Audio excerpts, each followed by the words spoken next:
Afghanistan's health minister announced a state of emergency in its western province of Herat about this time last year, as the first case of coronavirus emerged in Afghanistan. With a confirmed positive case of coronavirus, I should inform you that we've taken action right away to identify it. We hold the patient in a standard hospital in quarantine and with no communication outside. There is no health threat from him to the locals. The coronavirus outbreak sent Afghans living in Iran back to Afghanistan in record numbers. The fear of the pandemic also forced the Afghan government to shut its borders with Iran as well as Pakistan. In Pakistan, the virus has caused more than 13,000 deaths, according to Johns Hopkins University. Fear of the pandemic sent some residents searching for any kind of treatments. Even some unproven herbal remedies became wildly available. I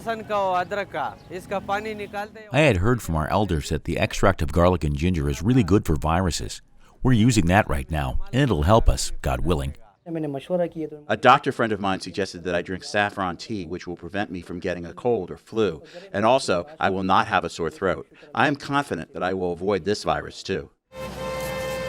While the number of deaths caused by the virus in Bangladesh is less than 9,000, the country's biggest challenge in a pandemic year was managing the virus in the highly crowded Rohingya refugee camps. With no access to the outside world, inaccurate rumors easily spread among some in the camps. I heard that if one gets the virus, their hands and feet would become disabled, and if there is a saliva drop through the mouth, the infected person would start barking like a dog.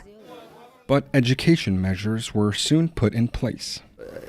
Being uninformed can at times spread false rumors inside the Rohingya camp. We are raising awareness through some of the educated Rohingyas within the camp.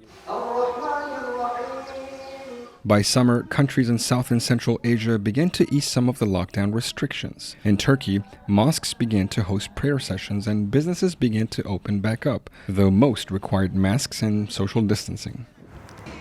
Restaurants began trying to innovate ways to make their customers feel safe. People who are used to going out are scared to do so. Staying home due to the pandemic affected our relationships. It demoralized us. That's why we wanted to create a place where people could feel comfortable in an isolated setting. But the pandemic also brought out the best in people. In Iraq's northern Soleimania city, a charity group donated food items to families who lost their jobs. Afghanistan's girls' robotic team shifted their focus to build ventilators for local hospitals. A garment factory in Iraq began to make face masks, and in Turkey, vocational school students began making disinfectants. Due to this crisis, we quit the production of other cleaning agents and started the production of disinfectants. We have 51 students and 8 teachers in our production process who work in 2 shifts. We are using our products to meet the demand of our local institutions.